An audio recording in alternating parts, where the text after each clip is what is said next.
দাদা বাড়াতে লাগবে না, এটা আমি গুণটা না প্লিজ প্লিজ নিয়ে নিতে। আমরা এই মুহূর্তে কথা বলবো, আমরা কথা বলবো শুভেন্দু অধিকারীর সঙ্গে। শুভেন্দুবাবু, একটা ট্রেন্ড লক্ষ্য করা গেছে যে 21 সালে আত্মপ্রকাশ করলো বিজেপি, তার আগে আপনি বিজেপিতে জয়েন করলেন, কিন্তু দেখা যাচ্ছে বিজেপি আত্মপ্রকাশ অনেক আগে করবে, 21 সালে করবে। গোটা রাজ্য জুড়ে যে 75টা সিট দেখা গেল যে অন্যান্য 77টা অন্যান্য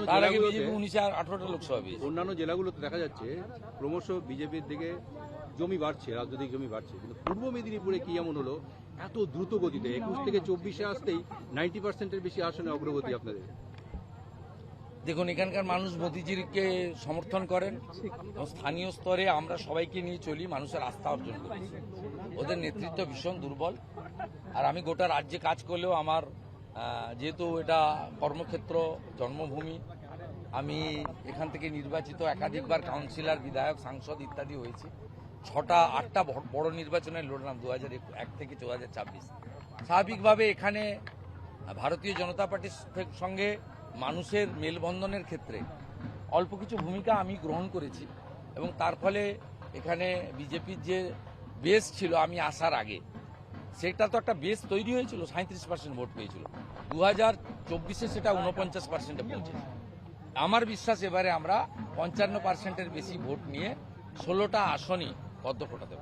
অনেকে এটা রাজনৈতিক মহলে বলা বলি করে যে এটা যে ভোটটা বাড়ছে র্যাপিডলি, তার একটা বড় কারণ হচ্ছে এটা শুভেন্দু অধিকারীর ভোট। আপনি কি মনে করেন শুভেন্দু অধিকারীর ভোট? না, পার্টি মেন বিজেপি ব্যক্তিবাদে বিশ্বাস করে না, বিজেপি নেশন ফার্স্ট মন্ত্রে বিশ্বাস করে, কিন্তু কাউকে না কাউকে মানুষকে জাগানোর কাজ করতে হয়, মানুষ দায় বিপদে পড়লে পাশে দাঁড়াতে হয়। প্রচুর পুলিশকে দিয়ে অত্যাচার এরা করে, এক শ্রেণীর মৌলবাদী লোকদের দিয়ে। সব মুসলমান খারাপ আমি কোনোদিন বলি না। এক্ষুনি তো আমার প্রতিদ্বন্দ্বী যে যিনি ছিলেন 16 সালে, কবির মোহাম্মদ সাহেব, হাত মেলালেন। রাজনৈতিক মতপার্থক্য থাকলেও তা আমার সঙ্গে ভদ্র সম্পর্ক আছে। এখানে তৃণমূলের চিটিংবাজ জঙ্গিদের হাতেই তৃণমূল নেতৃত্ব, তার মধ্যে আবার শিক্ষক আহমেদ সাহেব, তাকে আমি কখনোই ওই সুফিয়ান সাউদ্দিনের সঙ্গে এক পাতে ফেলব না। এই যে জায়গাটা থেকে আমরা একজন যেভাবে বিজেপি বা হিন্দুদের উপরে বিভিন্ন স্তরে অত্যাচার করা হয়েছে, এমনকি কিছু মুসলিম ছেলের উপর অত্যাচার করা হয়েছে। আমাদের এই রাজারাম চকে মাসুদকেও জেল খাটানো হয়েছে, আব্বাস বেগকে জেল খাটানো হয়েছে। সেক্ষেত্রে আমি তাদেরকে দ্রুততার সঙ্গে সাহায্য সহযোগিতা দিয়েছি। সেই কারণে এখানে কর্মীদের মধ্যে একটা জোশ আছে যে আমাদের সবকিছু চলে গেলেও আমাদের মোটা কাপড় আর নুন ভাতটা আমাদের জেলে গেলেও আমার বাড়ির লোক না খেয়ে থাকবে না। শুভেন্দু আছে বা শুভেন্দু দাদা আছে। এইটা একটা স্থানীয় স্তরে বা আঞ্চলিক স্তরে এদের ভালোবাসার ভরসার কিছুটা জায়গা আমি তৈরি করতে পেরেছি। সেই কারণে প্রত্যেকের মানসিকতাই কিন্তু বিজেপি, প্রত্যেকের নেতা নরেন্দ্র মোদী। সেইটা আর একটু এখানে গতি পেয়েছে এই শেল্টার বা বিশ্বাসটা দিতে পেরেছি বলে খানিকটা। তাই তৃণমূলের সর্বোচ্চ নেত্রীকে আপনি যখন হারিয়েছেন নন্দীগ্রামে, তারপরে এই প্রার্থী, বর্তমান প্রার্থী আপনাকে কতটা বেগ দিতে পারবে? তৃণমূলের সর্বোচ্চ কোন প্রার্থীর সম্পর্কে ব্যক্তিগত আক্রমণ করা উচিত না, লড়াইটা রাজনৈতিক। কিন্তু তৃণমূল কংগ্রেসই 2021-এ যে উচ্চতায় নির্বাচনটা নিয়ে গেছিলেন, তারাই নিজেরাই এই নির্বাচনটাকে কোন জায়গায় নিয়ে গেছেন তারাই বলতে পারবেন, আমি বলতে পারবো না। দেখুন, আমি প্রত্যেক বুথে যেতে পারিনি, রাজ্যে ঘুরতে হয়, ভবানীপুর আছে, আরও বিভিন্ন দায়িত্বের সঙ্গে কাজ করতে হয়, শ্রমিকদের সঙ্গে একসঙ্গে মিলে অনেক কাজ করতে হয়। আমাদের চার্জশিট ঘোষণা, সংকল্পপত্র ঘোষণা, প্রধানমন্ত্রীর কোনো সভা যাওয়া, অমিত শাহজির সভা অ্যাটেন্ড করা, যোগীজির সভা অ্যাটেন্ড করা, এইরকম বহু কর্মকাণ্ডে আমার দায়বদ্ধতা থাকে বিরোধী দলনেতা হিসেবে। তারপরেও আমি 17টা গ্রাম পঞ্চায়েতে এখানে টাচ করার সিদ্ধান্ত নিয়েছিলাম। সেই 17টা গ্রাম পঞ্চায়েতে আমি একবার করে আমার আবেদনটা পৌঁছে দিচ্ছি। এরা এক বাক্যে বলছে যান ভবানীপুরে, আমরা আপনার ভোটটা দেখে নেব। আর কারণ এই কদিন আগে এখানে 100 বছরের প্রাইমারি স্কুলের উদ্বোধন হয়েছে, সেখানে আমাকে পেয়েছে। তার কিছুদিন আগে দুর্গাপূজা হয়েছে, দুর্গাপূজা আমাকে পেয়েছে, নেতাজি সঙ্গের প্রোগ্রামে আমি কতবার এসেছি, অসংখ্যবার। অতএব নতুন করে যাদের নাম গোত্র পরিচয় নেই তারা এসে পরিচিতি দিক, অটোবায়োগ্রাফি জানা। আমার পরিচয় বিবরণ দেওয়ার এই এলাকার মানুষকে কোনো প্রয়োজন নেই। আর এখানকার যারা বয়স্ক লোকরা আছেন তারা আমাকে 2004 থেকে দেখছেন, তারা আমাকে লক্ষ্য রাখেন আমার জামার ব্র্যান্ড চেঞ্জ হলো কিনা, আমার হাতে ঘড়ি উঠলো কিনা, আংটি এলো কিনা, গলায় চেন এলো কিনা, চুলের ছাঁট বদলানো কিনা, গোপের ছাঁট চেঞ্জ হলো কিনা, জুতোর ব্র্যান্ড বদলানো কিনা, গাড়ি বদলানো কিনা, গাড়ির কালার বদলানো কিনা, এগুলা না। আমি বলছি এদের চোখে আমার কোনো পার্থক্য এরা দেখতে পাইনি। 2004-এর শুভেন্দু যা 2026-এর শুভেন্দু তা। তাই এদের হৃদয়ে আমি আছি, এরা আমার হয়ে ভোটটা করবে এবং নিশ্চিতভাবে ভারতীয় জনতা পার্টি শেষ বড় নির্বাচনে 8,200 ভোটে এগিয়েছিল, তার থেকেও বড় ব্যবধানে এখান থেকে বিজেপি জিতবে। শুভেন্দু নিমিত্ত মাত্র। আচ্ছা, ভোটটা দিতে হবে পদ্মফুলে। 2021 সালে প্রতীক সর্বোপরি। 2021 সালে নেতা আমাদের নরেন্দ্র মোদী, জয় আমাদের লক্ষ্য, বিজয় আমাদের সংকল্প, তাই তো?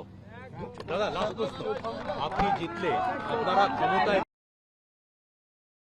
লড়াইয়ের জায়গাটা, এই জায়গাতে কোনটা প্রাধান্য পাবে? কর্মসংস্থান না যে আপনি মন্দির নিয়ে একটা প্রস্তাবিত বহুমুখী উন্নয়ন। আমি যখন এইচডিএ চেয়ারম্যান ছিলাম, এমপি ছিলাম, বন্ধ থাকা রেলপথের কাজও যেমন চালু করেছি, জল প্রকল্পও যেমন এনে দিয়েছি, বিদ্যালয়গুলোকে আমি সাজিয়ে দিয়েছি, কলেজের বিল্ডিং নির্মাণ করে দিয়েছি, সেচের খাল খনন করে দিয়েছি। এই যে বড় খাল এইচটি ক্যানেল, তেরাপেখিয়া থেকে একদম ইডিঞ্চি পর্যন্ত আমার আমলে খনন হয়েছে। ঢালাই রাস্তা, পিচের রাস্তা হয়েছে। দীনবন্ধুপুর লকগেট থেকে কেন্দামারি খেয়াঘাট নদী ভাঙন রোখার কাজ হয়েছে। জেলিংহামে নদী ভাঙন রোখার কাজ হয়েছে এবং হলদিয়া নন্দীগ্রামের ব্রিজ যেহেতু হয়নি, জেটি তৈরি করে দিয়েছি। সরকার এলে হলদিয়া নন্দীগ্রামে ব্রিজ বিজেপি বানাবে, কারণ ওটা জাতীয় জলপথ। ফোল্ডার সেতু বানাবো, সংকল্পপত্রে আছে, রামেশ্বরমের মতো, কারণ ওখান দিয়ে জাহাজ যায়। মমতার মতো আমি মিথ্যাবাদী নই। উনি গতবারে বলে গেছিলেন ব্রিজ বানাবেন, ভুলে গেছেন, ভোট অনেক পেয়েছেন। আমরা ফোল্ডার ব্রিজ বানিয়ে দেবো, আমরা এগুলো বলেছি। তাই উন্নয়নটা হবে বহুমুখী, তার সঙ্গে নিশ্চিতভাবে কর্মসংস্থান। আমার সময়কালে এমএসকে, এসএসকে, আইসিডিএস থেকে শুরু করে বিভিন্ন স্তরে অনেক কয়েক হাজার মানুষ কর্মসংস্থান পেয়েছেন বিভিন্নভাবে। এমনকি হলদিয়ার কলকারখানাতেও বেশ কিছু সংখ্যক ছেলে মেয়ে কাজ পেয়েছেন। আগামী দিনে জেলিংহামে যে 2200 কোটি টাকা মোদিজি স্যাংশন করেছেন জাহাজ তৈরি এবং রিপেয়ারিং কারখানা, সেখানেও কর্মসংস্থান হবে। মুম্বাইতে, গুজরাটে পড়ে থাকা পরিযায়ী শ্রমিককে বাড়িতে এনে কাজ আমরা দেব। কাটা কাপড়ের কাজ, লেদারের কাজ, এখানে হাতের কাজ জানে না এমন কোনো ছেলে নেই। তাদেরকে এখানে যদি বাজার তৈরি করে ট্রেনিং দিয়ে, ইকুইপমেন্ট দিয়ে করা যায়, অনেক ভালো জিনিস হবে। ঘরে ঘরে গ্র্যাজুয়েট ছেলে রয়েছে। এক একটা বিদ্যালয়ে দেখবেন কলেজের মতো, তারা চাকরি পায় না কারণ তাদের টাকা নেই।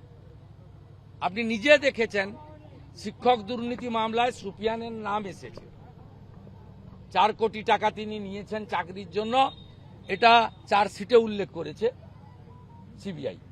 তো ন্যাচারালি সবাই জানে যে আমি চলে যাওয়ার পরে তৃণমূল কংগ্রেস কি কাণ্ডটা করেছে।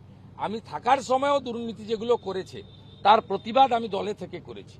আমফানে ঝড় হয়েছিল, সেখানে 20,000 টাকা করে ঘর ভাঙার টাকা এসেছিল, তৃণমূলের নেতারা লুট করেছিল টাকা।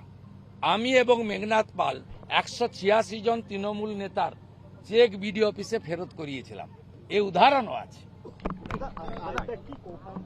হ্যাঁ, काल अरेस्ट हुआ है,